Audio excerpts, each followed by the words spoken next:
Good morning, everyone. Happy Monday morning. This meeting of the Rules Committee for March 6th is called to order, and I will note for the record that there is a quorum present. First order of business is approving the minutes from Thursday, March 2nd. Vice Chair Hollins, would you care to move the minutes? So moved, Chair Long. Any discussion to the minutes? Seeing none, all those in favor, please say aye. Aye. Opposed? The minutes are approved. Next item is re-referral of Governor's Budget Bill pursuant to Joint Rule 2.03. We will take up House File 2497, the Governor's Bill on pre-K through 12 education. As a reminder, the bill's only purpose before us is to refer to the committee of primary jurisdiction for a substantive hearing, so we won't be accepting amendments or public testimony at this time. Any discussion to the re-referral? Seeing none, I move that House File 2497 be recommended to be re-referred to the Committee on Education Finance. All those in favor, please say aye. Aye. Opposed? The motion is adopted. Next, we have administrative resolutions. If we could have Kelly Knight join us for the first one. I will move this resolution. It is 2023 R13C, and this is a resolution on drug use. It was following up on a recommendation from Representative Robbins, and I think one of our very first Rules Committee hearings. And I'll let Ms. Knight explain the resolution. Ms. Knight.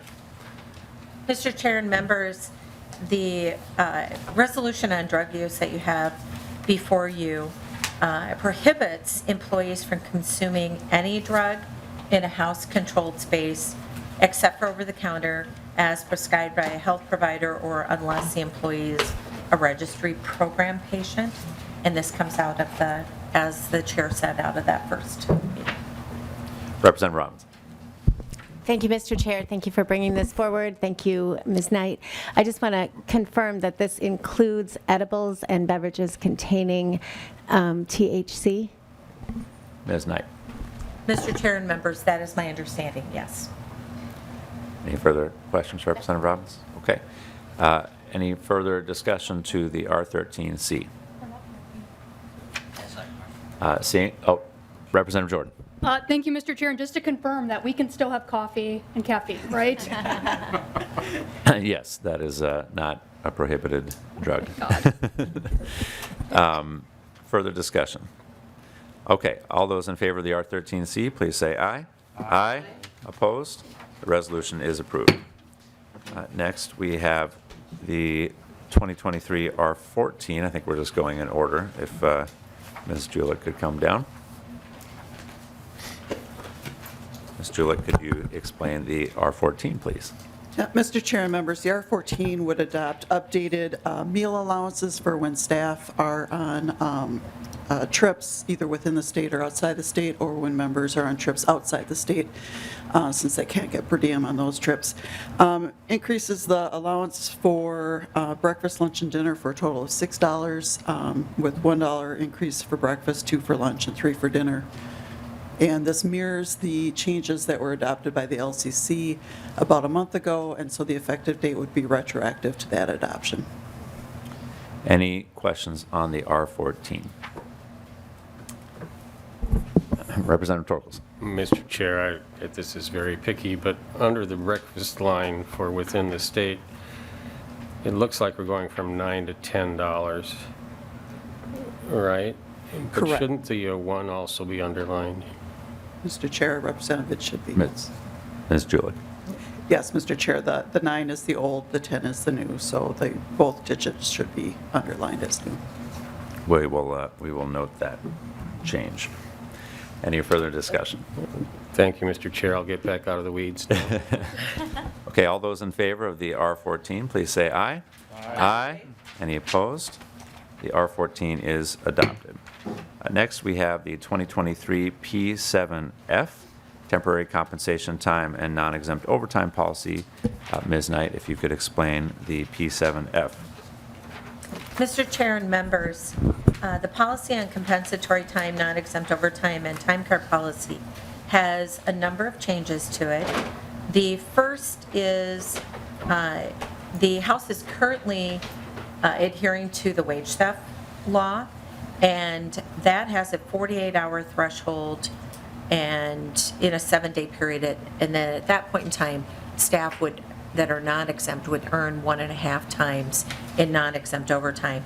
What we are doing is now reducing the 48-hour threshold down to 40 hours. So staff who are non-exempt would earn 1.5 times in non-exempt overtime within the 7-day period over 40. In addition, to mirror that, we are making some changes to the comp time policy. The comp time policy, we are getting rid of the 4-hour threshold. In addition, the accruals, instead of being 1-to-1, will be calculated at 1.5 times the hours worked over the pay period hours. And all exempt staff will now be eligible to accrue comp time. Finally, is a change to our summer hours program.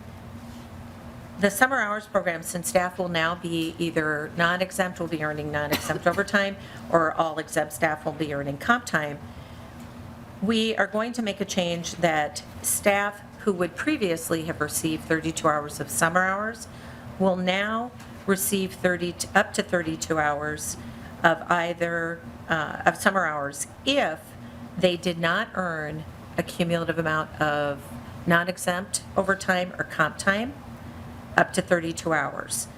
These hours are still to be used between June 1 and August 31, and we continue the practice that summer hours cannot be cashed out.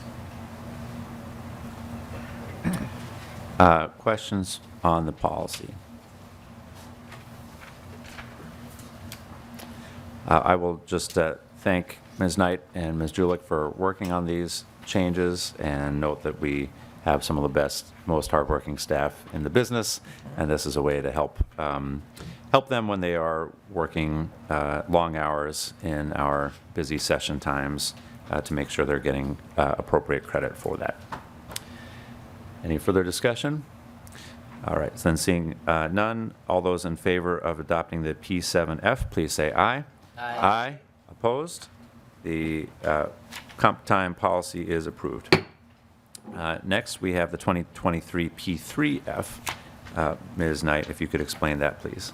Mr. Chair and members, this policy is a temporary change to the policy that was just adopted.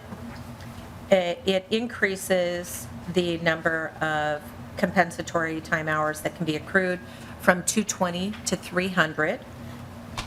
In addition,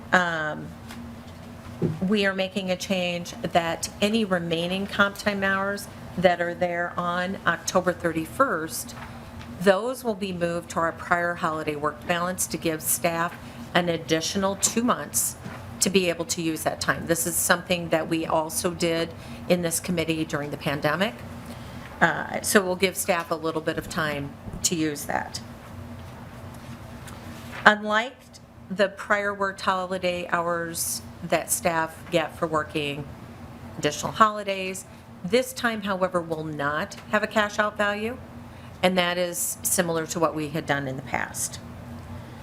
And in order to capture everyone's hours, we are also making a change that the changes in calculations will be retro back to November 1 of 2022 for both the changes in compensatory time calculation as well as the changes in non-exempt overtime.